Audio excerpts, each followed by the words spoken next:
Okie Good morning, everybody. How are we? Happy Friday. It is Friday. Congratulations to those of you who made it through the week into the weekend.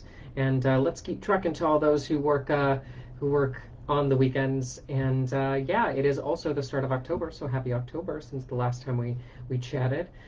We are here for the Astro-Babble. We are going to be dissecting 5 charts donated by you, my lovely followers, on Facebook, Instagram, TikTok, across those platforms. If you would like to be on the live stream and you would like to donate your chart to science, we are going to have you private message me on any of those platforms.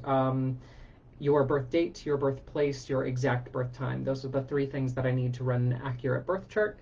Likewise, if you would enjoy potentially scheduling a private consult or learning astrology, you can always go to my website, scorpiorisingastrology.com, and get the info for that there. So, without further ado, let's go ahead and we'll take a peek at our charts this morning. Our first chart comes to us from the lovely Victoria. Good morning, Vic. How are you, my darling? Let's take a peek at Vic's chart. So we've got a really strong Taurus slant to the chart already, first thing. We have Sun in Taurus, Ascendant in Taurus, and Mercury in Taurus, all in the first house of self. And this, basically, when we see personal planets stacking up in the first house, it really just emphasizes that sign's qualities and those planets' qualities into the personal dynamic of selfhood. So we have the Sun in Taurus, who would naturally bring that fixed earth energy into the ego, who would naturally make this person a little bit more grounded, a little bit more steadfast, a little bit more ritualistic, a little bit more kind of nursing to others, although not as nursing as Cancer. Taurus is known to be very compassionate and caretaking in general, just kind of the rock of people's lives, or the barnacle, depending. So when we look at the ascendant as well, so when we have the moon or the sun, in addition to the ascendant in the first house, somebody is known as a double, whatever that sign is. So Vic is considered a double Taurus, which means that she has double the amount of Taurus energy. And I would argue triple, because we also have Mercury here. Mercury, the planet of all things mental, of all things that are writing and communicative and intellectual in nature. We have the ascendant applying to a conjunction with Mercury. Mercury in Taurus tends to be a little bit mentally stubborn, because it is fixed earth. It is the most grounded of earth signs, but that also makes it the most rigid. And having the mind in a rigid sign, does really good things for, keeping the mind on task, really making sure that the mental attitude is focused, but it can also become slightly clingy, very repetitive, and what would be the good word? Rigid, just really stubborn in general. So bad with the good, always, and that's kind of part of the dynamic there. What else do we want to talk about in this chart? We want to talk about the 3 planets up in Pisces. That's fun. With Mars applying to a sextile with the Sun. That's cute. I like that. So, well, Mars is also in Pisces, a water sign, which isn't super, super fun. But we have Moon in Pisces, Venus in Pisces, Moon applying to a conjunction with Neptune, who is also applying to a sextile with, oh, damn, girl. We've got so much of that lovely Pisces energy coming forward in the chart, which is where you get all of your sensitivity from. And when I say Taurus is a fixed earth sign, yeah, we need to take that within context. And here we have a lot of water energy coming forward, so it's going to boost up the sensitivity of that already very receptive earth sign, because we have the moon, your emotional planet, in the mutable water sign of Pisces, as well as Venus in Pisces, the sign of her exaltation, the goddess that she is in her favorite sign, in the 11th house of friendships. Like, when I say that you're the mom friend, it comes as no surprise to you, but at the same time, like, I cannot overemphasize the idea that you are the quintessential mom friend. Like, you literally have the goddess of love in her exaltation, her favorite sign out of the 12, in the house of friendships, no negative aspects to her, like, queen in the realm of friendships. And also, it's really where you find emotional satiety. So we have, whenever we see the moon in the 11th house, it's somebody who really likes to recharge with a group of friends specifically. Like, yes, there are Taurus vibes where it's like, you're grounded wherever you are. Home is really where the heart is in that perspective. But in this case, having Venus as well ruling the chart, being exalted from the 11th house of friendships, it's a very social placement. And we really need to regain and tune the heartstrings with other people and have that dynamic being present. Now we have a little bit of indecision with these placements as well. Pisces is mutable water for a reason. It's hyper flexible. It doesn't do boundaries very well, which your Taurus aspects really help to counterbalance, right? But we do have Mars here, your planet of will, your planet of action, your planet of trying to get things done in the mutable water sign of Pisces. It's trying to put a warrior with a suit of armor into the ocean and telling him to swim, right? That is your decision making process. Like, it's heavy, it's gross, it's salty where it shouldn't be, and it's too wet in general. So if there was anything that I would say we would need to do in this chart, it would be some Mars remediation. We need to increase your yang, yeah, because we have so much earth in this chart. We have so much water in this chart. Don't even get me started on that exalted Jupiter, as well as an exalted Venus. But here we have Mars, the planet of fire, the planet of will, the planet of action, who wants to get stuff done. But the receptive quality of this chart is just, it's too round, it's too yin. Yeah. So if you actually need to kick ass and take names, we might need to boost up that Mars just a little bit. Just a little bit. Let's see. An exalted Jupiter in Cancer in the third house of writing, teaching, communication makes you an excellent teacher, paired with Venus in Pisces in the 11th house, ruling the 6th house of work. Not only would you be an excellent teacher, like in the old days when we didn't really have jobs, like you were the person that all the kids flocked to and you just taught them naturally. But then also, like, you would be really good in philanthropic work. You would do really well for a nonprofit, especially if it did relate to children, because we have that Mercury ruling the 5th house of children from your 1st house of self. So the idea of being not just an actual mother, but a mother in job role, would be very easy for you. There's lots of social development that I'd like to see happening in the chart, because the more we tap that social aspect of the chart, the more we find that there's a greater potential, not just for earning, yeah, but also for self-development and self-satisfaction. North Node in Aquarius in the 10th, ruled by Saturn in the 9th.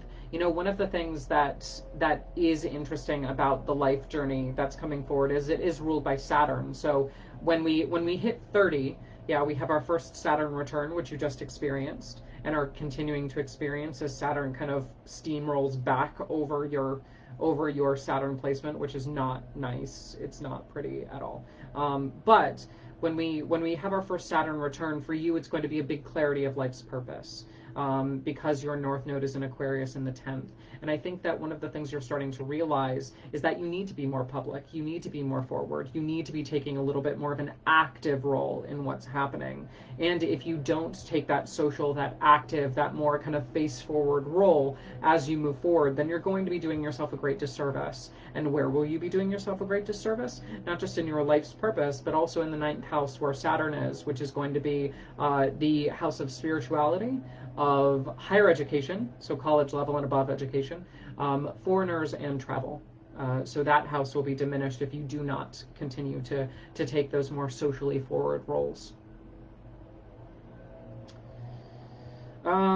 Relationships are interesting. There's a lot of very watery dynamics in the relationship, which makes it hard to hold on to, honestly. It's that issue of, like, are they a friend? Are they not a friend? Are they a friend? Are they not a friend? First and foremost, once you get over that, we have Pluto retrograde in Scorpio in the 7th house of relationships, which does make it rather sticky. It's great for relationships after 50. It's great for relationships that are kind of after you've matured, after that Pluto has ripened.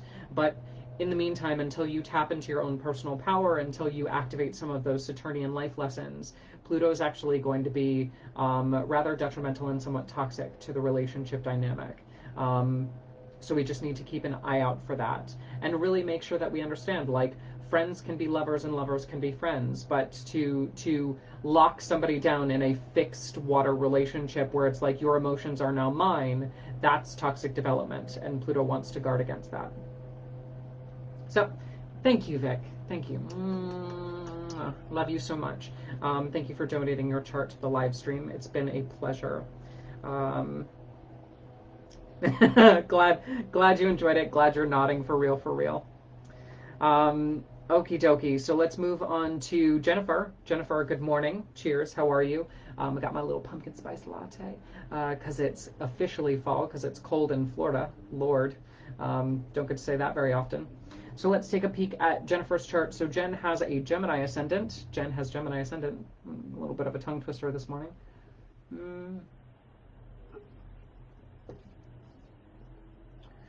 And a second exalted Venus plus an exalted moon. So exalted Venus is definitely making an appearance today. I think she's coming through super strong because Venus just went into Virgo, the sign of her detriment. So she's like making sure that she gets her voice heard in these charts this morning. Anyway, back to Jennifer.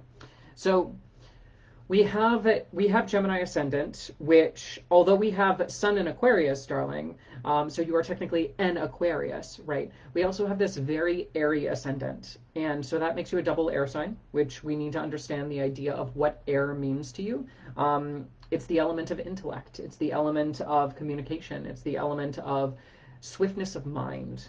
Yeah. Aquarius is the sign of the rebel. It's also the sign of the genius. It's that Prometheus archetype that brings the knowledge from the heavens to humankind. And we also have Mercury ruling the chart, via Gemini. So there's that double intellect. Gemini is that mutable air, so that's where you get a little bit of your indecisiveness, your curiosity heightens. Your gift of gab is where you get that Gemini slant from. An issue that I have, though, with this Mercury is 3 degrees away from the sun in Aquarius in the 9th house of spirituality. So when we look at, and not just spirituality, the 9th house is the house of higher learning, foreigners, spirituality, travel, lots of different things.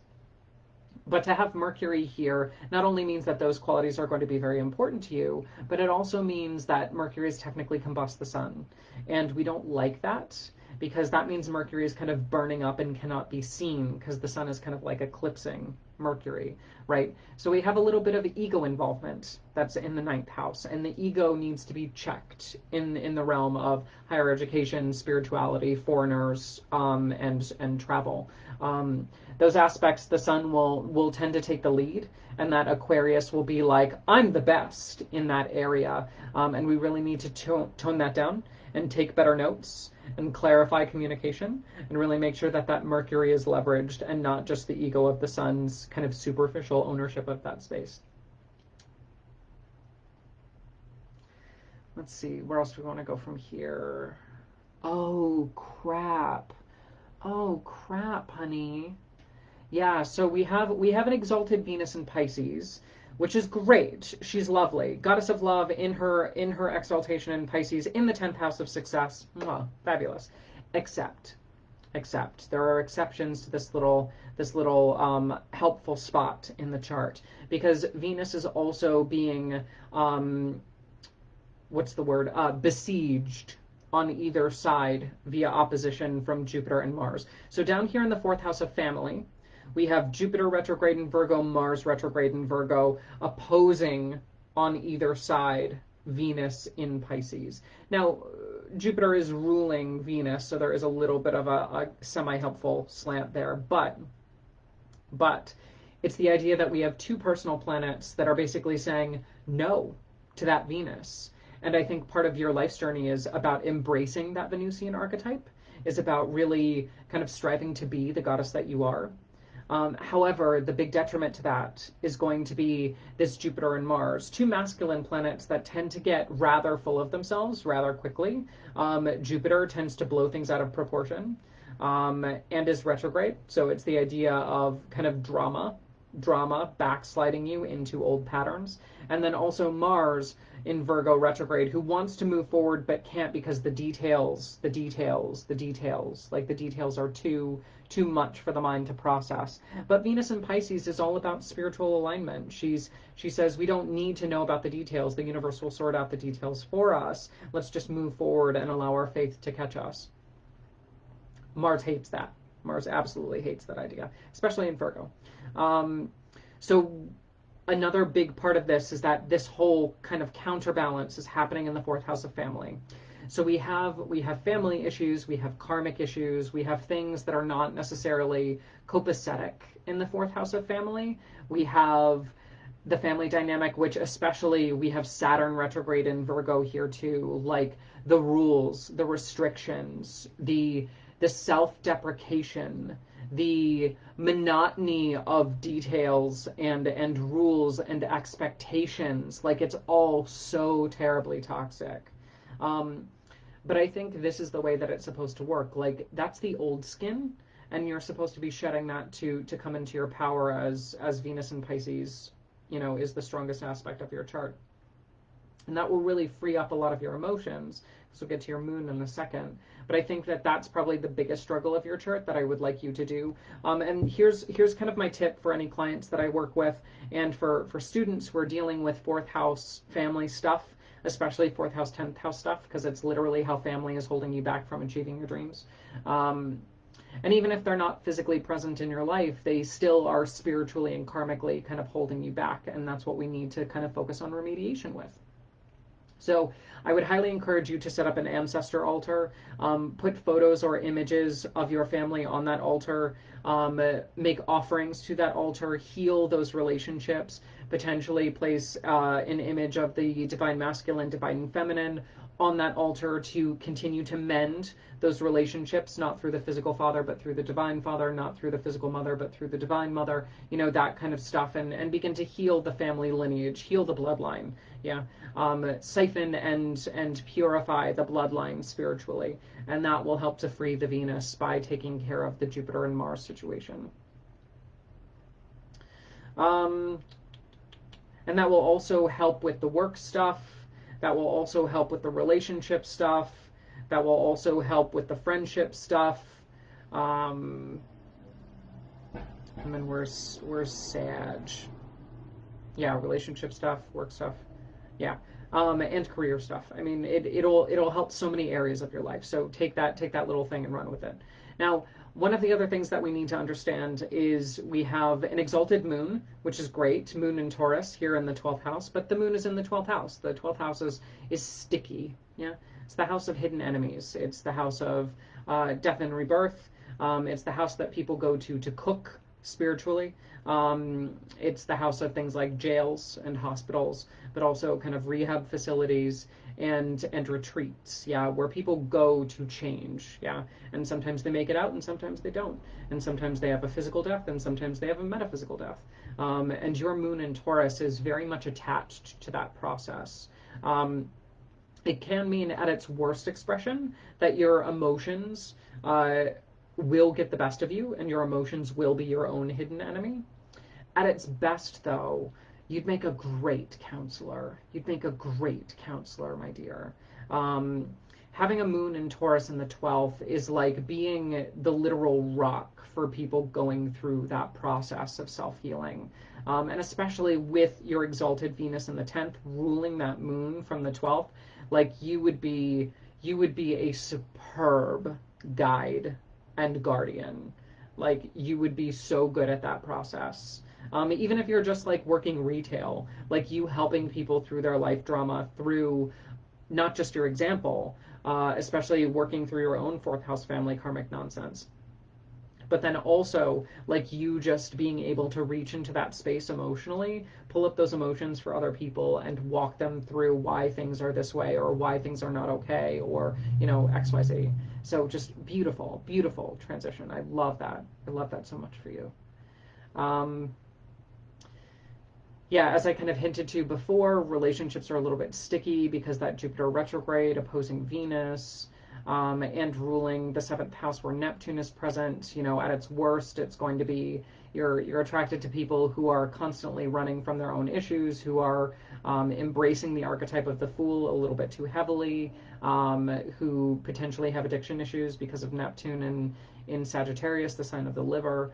But then also, when we look at Neptune and Pisces, you know, you're looking for somebody who's spiritual, somebody who's open-minded, somebody who embraces the ebbs and the flows of life, somebody who really can roll with the punches, and who is, in some ways, naively but correctly kind of chronically optimistic.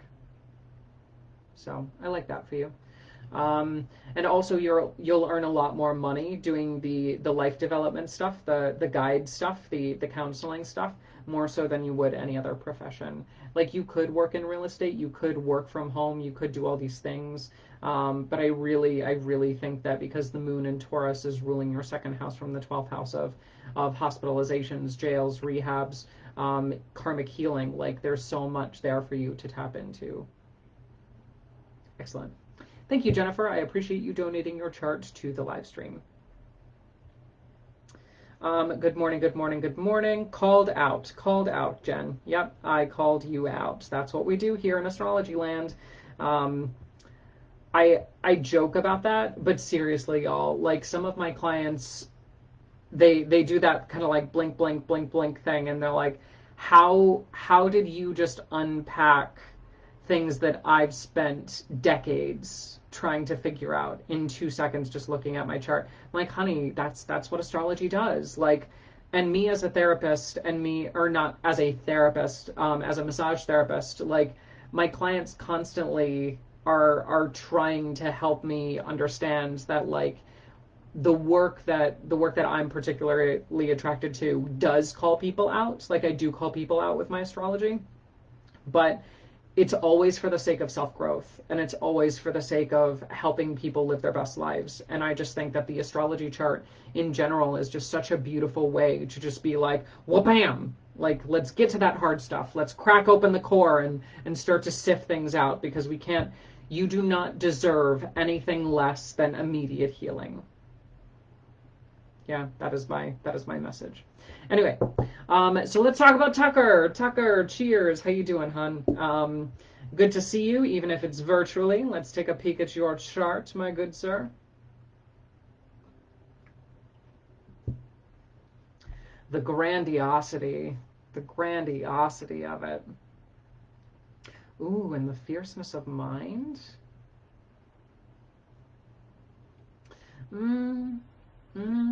So stubborn. So stubborn. Might need to crack that out. Okay. So let's go over your Leo stellium, shall we? So we've got Ascendant in Leo, Jupiter in Leo, South Node Leo, Venus Leo, all in the first house of self. Absolutely ridiculous.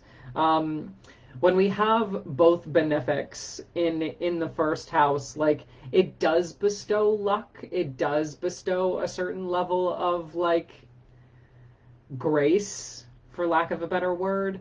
But Jupiter in Leo, like, when we talk about Leo being ham, like, when we talk about Leo being over dramatic, Jupiter just fans those flames. It's like pouring gasoline on a fire. Like, it's so bad. And Venus, like, if you wanted to think of, like, the essential image of Venus and Leo, it's the stereotypical, like, Italian Jersey housewife with big hair, leopard print, just massive personality, loud voice, flashy nails, you know, designer bag, just like so gaudy and so gorgeous, you know. And you have all of that energy wrapped up into your first house of self. Like, it's so present for you. Absolutely ridiculous. Absolutely ridiculous how forward that Leo energy is in your chart. And I know that you have Virgo tendencies. Right? But your ascendant applying to a conjunction with Jupiter and Leo, I just absolutely can't. Like, you are a showman at heart, you are a showboat at heart. Like, you need to be expressive, you need to be fiery, you need to be dramatic. All these things that really, really, really just need to be part of your life experience. And if people don't understand that, they can back up. But you are literally the star of your own show. Like, there's this thing on TikTok, like, you have to start romanticizing your own life. Like, you have to be the main character in your own story. You got that lesson. You have been stamped by that lesson, with all of this stuff happening in your first house of self. Now, medically, we do have some things that come along with that. Jupiter and Leo and Venus and Leo do bring an excess quality to the body systems that Leo represents. Leo rules the eyes, the heart, and the spine. And so when we see these planets kind of coming together here, there is going to be an enlargement of those, a physical enlargement potentially of those areas. But we're also going to find a lot of pressure, a lot of swelling, a lot of fluid, eyes, heart, spine. Yeah, we just need to be aware of that. Then we have the ruler of the chart in the second house of finance. And this is an interesting dynamic because it does bring money to the central focus. Now, one of the things that the ruler of the chart will do in the second house is it will make money overly important to the life. Yeah. And that's not just physical money, it's also wealth in general, like personal value, possessions, things of that nature, like very sentimental possessions, potentially hoarder qualities if it's negatively expressed. But we do have the sun in Virgo here in the second house of finance. And one thing that I tell my clients with this placement is, if positively expressed, yeah, it's very easy for you to manage your money. It's very easy for you to achieve a sense of personal satisfaction from managing your money and or the money of others. Yeah. Do we have career placements? We do, actually. Well, no. Like, you do well managing your friends' money, but not necessarily as a profession. Be a great actor, though. Be a great actor. Anyway, so the sun as the ego is attached to the second house of finance. If you manage your money correctly, and if you're able to master that game and play Monopoly the right way, then your ego will be fulfilled. However, if for some reason you slack on finances, if for some reason you start to squander cash flow, if for some reason you start to feel financially scarce, your ego, your sense of self, your self-esteem will tank. Like, tank. And it will kill all of that Leo energy in the first house, and you will shrivel up energetically. Yeah. Because when you feel financially stable, and this is the blessing and the curse of the second house, when you feel stable financially and self-confidence wise, it's like everything turns on. Yeah. But if you don't, then everything turns off. And that's a tricky balance. And it's very much either I have enough or I don't. Okay. Having Mercury in Virgo, although Mercury is retrograde, makes communication just a little bit iffy, but you still have Mercury in Virgo, the sign of his exaltation, which is good. It just makes your mind a little bit kooky, a little bit backwards, sometimes hard for people to understand you, but you're eloquent enough to pull it off and make it work. I would like to jump over to this stellium in Capricorn real quick, though. So in the sixth house of work, which right now Capricorn is just being bombarded, and has been bombarded for the past like year and a half, which means that your career house, your health house, has actually been not great. No bueno in the career, health, pets house. Because you have so much here. You have your moon here, you have Uranus, Neptune, Saturn here, all retrograde in the sixth house. You know, day-to-day job work is very, very difficult for you. Which is why I think acting would be excellent, which is why I think, you know, gigs that involve you flaunting a lot of your Leo-ness, being spokesperson-y, being eloquent, being vocal, those are all things that you would succeed at. Versus even writing, teaching, speaking, you know, anything that allows you to open your mouth and share your ideas. You have the charisma in order to do that. However, sit behind a desk job, I think not. Because it's one thing to make money and pay bills, but it's another thing to have a soul-sucking side job, right? And we need to make sure that those are limited and that those are far and few between. And potentially, you know, as you do those things, we want to make sure that you're at least going to school or learning or, you know, doing promotional work or free stuff to build a resume to get you out of those situations. But the sixth house Capricorn stellium, that's some messy business. Messy business. You're actually getting ready for a major relationship jump. That's fun. That's super fun. Because your relationship house is in Aquarius. And having Jupiter and Saturn conjoin in your seventh house of relationships around December 19th, that's going to be a major relationship shift for you. It will also bring forward a little bit of prosperity in the work dynamic, the work orientation. Where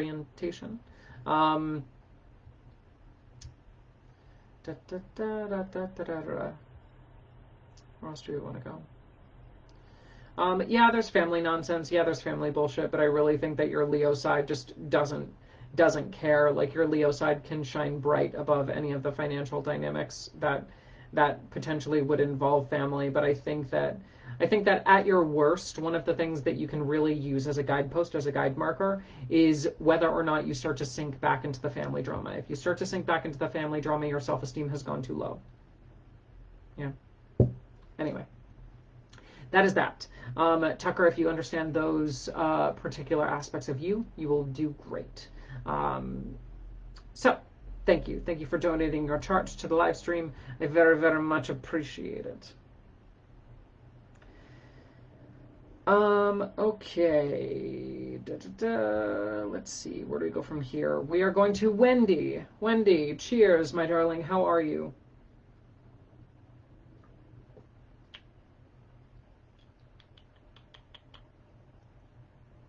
Where are we going? Where are we going? Another exalted Venus. Another exalted Venus. Can't make this up. Three out of the 4 charts so far have an exalted Venus. It's just crazy how y'all just randomly send me your charts, but the synchronicities just roll in. Okay, so what are we going to do with this chart? So we have North Node Aquarius, Sun Aquarius, Ascendant in Aquarius. This is a very powerful formation, actually. It's a very powerful formation for a couple reasons. One, we have the Sun and the Ascendant together in the same house, which means that this person is a double Aquarius. So we have a double dose of that Aquarius energy, but we also have the Sun conjoining the North Node. The North Node is our point of striving. It's where we're headed this go around. It's a space in our chart that we can't get enough of, that we're constantly craving, and that we're actually becoming or turning ourselves into that thing.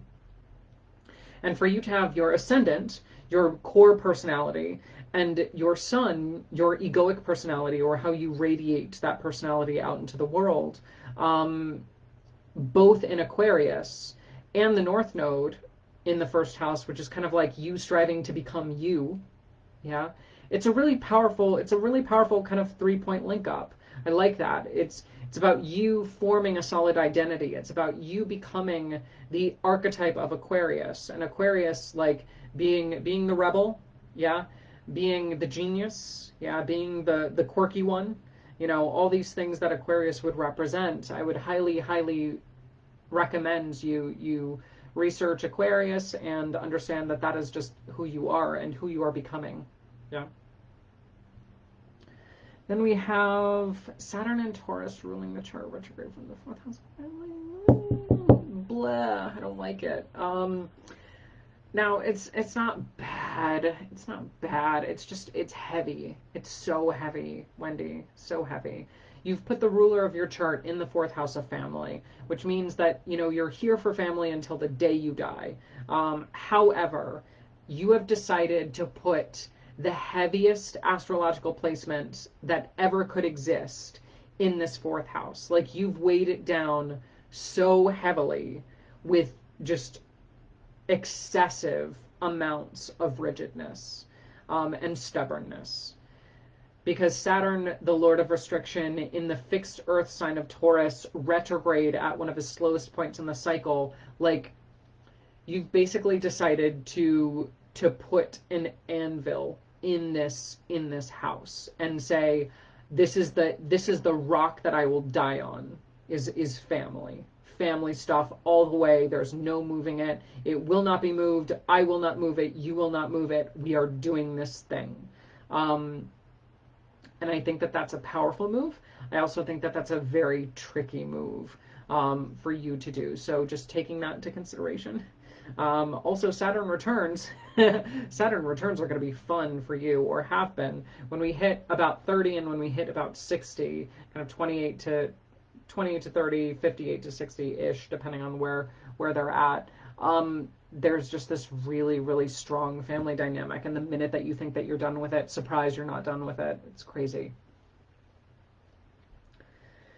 And that really heavy Saturn energy also pairs with the Mercury in Capricorn in the 12th. Like, it really does show me that you're here to learn how to master your mind, and you're here to learn how to be your own person. But there are people, places, and things that have such a hold on you that it might be difficult for you to break those patterns. And I think that you're actually here to break those patterns. I think that you're here to embody that Aquarius energy, that rebel energy, and finally take a sledgehammer to those stones and just crack them open and be like, look, it's not the end of the world if what I think has to be my constant changes, right? In fact, that can be the best thing that ever happened to me. So that's tricky. And I think your Gemini moon understands that. I think your Gemini moon in the 5th house of children and parenting and creativity, like, you've got that creative spark, you've got that airy energy coming forward. I think that you do have some help in that department from children that you surround yourself with, and actually thinking about the next generation, et cetera, really kind of leaning into the childhood energy, which would break through all of that stubbornness and really remind you that, like, the family dynamic isn't as important as the lives that we're raising, right? And it really is all about them.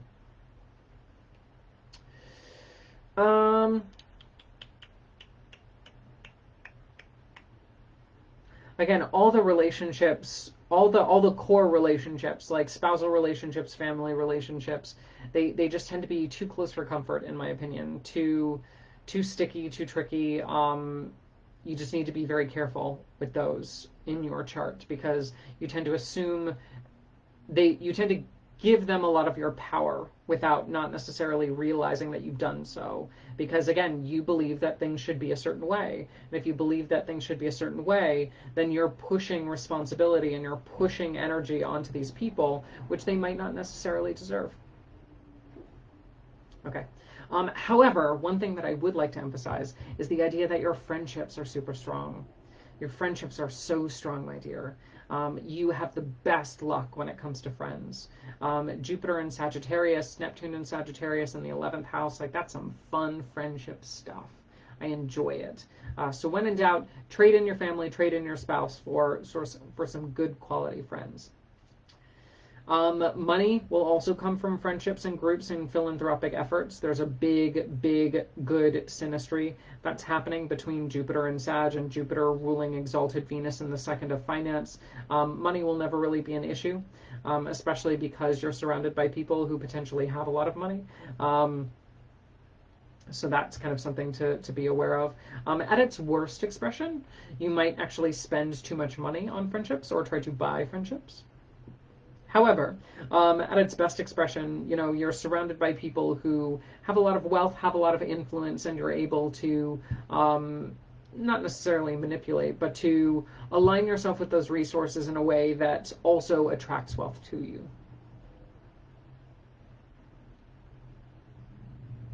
Oh, that's it? Oh, that's it? Okay, cool. Thank you, Wendy. I appreciate you donating your chart very, very much. That is all we have to say for Wendy. Let's go ahead and move to our last chart of the morning. And we have Mandy coming forward. Mandy, good morning. Cheers. Oh, with a Scorpio stellium. Scorpio stellium. I love it.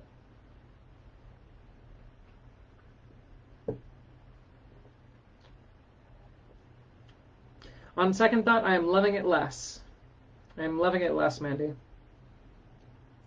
For a couple particular reasons, my dear. For a couple particular reasons. Ooh, girl. Ooh, girl. We're gonna need to work on this. We're gonna need to work on this. I'm gonna talk as slow as I can. I'm gonna talk as slow as I can. But we need to talk about this. Um, so you have a Libra ascendant. Libra ascendant is in and of itself kind of like a sugar coating of the chart. It's really nice. It's really lovely. It does bring about external beauty, a sense of peacekeeping, a sense of putting others at ease. I like it. However, this Scorpio stellium does make things very, very difficult. Very, very difficult. It's all in the second house of finance as well, which makes that a sticky subject. Sticky, sticky, very sticky subject. Um, so your sun and your moon are in Scorpio. Your moon is applying to be a new moon with a conjunction to the sun in Scorpio. This is difficult for a couple reasons. You know, people who have a new moon in their chart, myself included, I have a new moon in Cancer in my chart, we tend to hide our feelings. Yeah, it's just who we are. We tend to hide our feelings. We tend to not share what we're feeling. Our deck is very, very close to the vest. We keep our cards, you know, close to the heart, and we don't allow other people into that space very, very often. Pair that with the idea that Scorpio is naturally going to be very hiding in nature. Scorpio is naturally going to be very withdrawn. Scorpio is naturally going to be very icy, yeah, and secretive. And we have a recipe for disaster emotionally. Because if you do not regularly induce emotional vomiting, the emotions that you hide from others, you will also hide from yourself, and you will start to hide them too well to the point where they start to fester, they start to bubble, they start to become diseased and unhealthy, resentful, chaotic, toxic. It's kind of like, oh, I'll save that sandwich for later, and you put it like in the back of the cupboard. Yeah. And then you're like, what's that smell a month later? And you're like, oh crap, the sandwich, right? That's what you do with your emotions. Like, oh, you know, it's really not important. I'll probably, you know, it's just messy if I talk about it now. I'll just put that away. I'll just tuck that away and not necessarily deal with it until the time is right. Newsflash, Mandy. The time is never right for emotion. The time is never right for emotion. It's just not. Yeah. It's always going to be messy. It's always going to be watery. But if you don't get it out, yeah, it will work against you. It will work against you. And I speak from personal experience with that. And I know that you know what I'm talking about because, like, this is your chart. You deal with this just as much as I do. However, there is an added layer of nonsense to this formation that we need to learn how to work with. Yeah, and we'll get to the positive aspects after this, but I want to clear the field and really make sure you understand the disadvantage before we understand the advantage, right? Venus in Scorpio is in the sign of her fall. She does not like to be in Scorpio. She is also in what's known as a cazimi with the sun. She is within 1 degree of the sun, which means that she's in the heart of the sun, which means that this particular planetary placement is a very strong part of your identity, not just because it's in the heart of the sun, but because Venus is also ruling the chart, right? The archetype that I associate with Venus and Scorpio is the Medusa. And if you're not familiar with that Greek myth, I would highly, highly recommend you look into it because I think it will make so much spiritual sense to you that I really don't know how else to explain how perfect the myth is for your situation. Medusa was a woman who slept with one of the gods. However, the lover, the other god's lover, became jealous of the woman, and so cursed her through no fault of her own, but only because the goddess was jealous, to become the Medusa, the snake-haired Gorgon, who, upon gazing at her face, turns any person to stone, specifically men, but any person to stone. It is a very Gothic archetype. It is very much about the victim mentality. It is very much about being cast out of your own kingdom as queen and needing to live in the sewers or in the forest. There's so much about this dynamic with Venus and Scorpio coming forward and being not just in the heart of the sun, but also ruling the chart, that we need to understand about your personal plight and your personal endeavors. A Venus and Scorpio complex can be very difficult to break because it does have to do with so much toxicity that's inflicted upon you and rising above the victim mentality. However, let's take that entire story and let's apply it to a positive slant, because we have all of this withdrawal, we have all of this icy emotional nature, we have all of this just hyper Scorpio energy in the second house of wealth and finance. But we can use this to our advantage in very specific ways if we know how to wield the tools that we're given, right? First is Sun in Scorpio, Moon in Scorpio is fucking intuitive. So intuitive, so creepily intuitive, so scarily perceptive, right? Scorpio, the reason why it's so defensive, the reason why it gets such a bad rap, the reason why it often pushes people away through its fierceness is because it's sensitive, is because it's so vulnerable, is because it has such a squishy center, right? And you can use that to your advantage in order to see into people, which is why, when you look at people, they're like, stop looking at me, your gaze is uncomfortable. Like that's part of the Medusa aspect, that's part of the Scorpio aspect, it's part of that archetype. And then having Venus and Scorpio, one thing that we need to remember about Venus and Scorpio is that at the end of the day, she's still a queen. Yeah, she may be queen of the sewers, but she's still a queen. She is still royalty. She is still regalness. And if you own your own power and you don't resent those who cast you out in the first place, then you win, right? It's about leveraging your advantage, not necessarily succumbing to your disadvantage. And I know that there are several people who are just throwing up comments on Facebook right now. And this lesson is so pertinent and potent for today's day and age. So yeah, we need to understand all of those lessons are also compact into your second house of wealth and finance. So the idea of wealth and finance, not just wealth in terms of money, but wealth in terms of self-esteem, wealth in terms of personal value, wealth in terms of your own sense of worthiness. Yeah, that's where all of this battle is taking place in Scorpio for you in your chart. It also makes physical money rather difficult, but one of the ways that we can actually earn additional finance in your chart is by tapping Mars. Mars is over in Virgo in the 12th house of hidden enemies, but we've talked about the 12th house already during the live stream. 12th house is the house of hidden enemies, jails, hospitals, rehab facilities, retreats. It's where people go to cook spiritually. Sometimes they come out alive, sometimes they don't, sometimes they come out metaphorically reborn. And if you were to actually enter and navigate that space effectively, you being a counselor, you being you even kind of going through your own therapy, we would find that the more personal work that you do, both for yourself and for others, the more we'll find that second house Scorpio energy really starting to boost wealth and boost the advantage of those Scorpio placements. You'd be a great private investigator. You'd be a great private investigator. You just have so much to hide. So it's difficult when I see like Jupiter and Leo in the 11th house of friendships, like the gaudiness of your friends, like the party nature of your friends. It's because they're so extroverted, and you're like, I want to be extroverted, but you will always be introverted, darling. You'll always be introverted.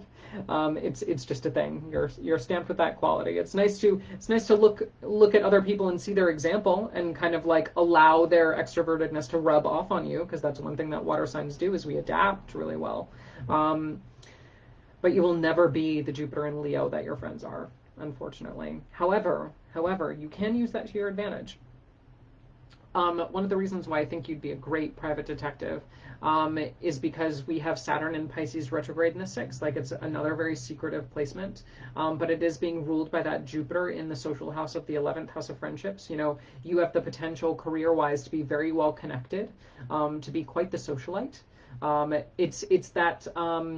Oh yes, yes, yes, yes. It's that scene in The Devil Wears Prada where um, where Meryl Streep's character is at the party and she leans on her assistant, Emily Blunt, and then Anne Hathaway. And she's like, who is this again?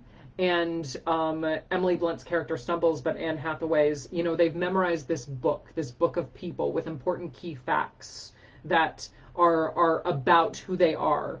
And like, you would be so good at that. Like, that is who you are. Like, you're the perfect person to just accumulate those details and those secret nuggets of knowledge and power to socially influence others. And private investigating or detective work would do just that. You know, you greasing palms and allowing favors to be your currency. And that's something that I think is really powerful, and it's somewhat of a lesson of the Fae. It's somewhat of a fairy lesson, actually. Money is not the only currency, my darling. Money is not the only currency. And I think that because your house of wealth is traditionally in detriment, we might need to look at other forms of income.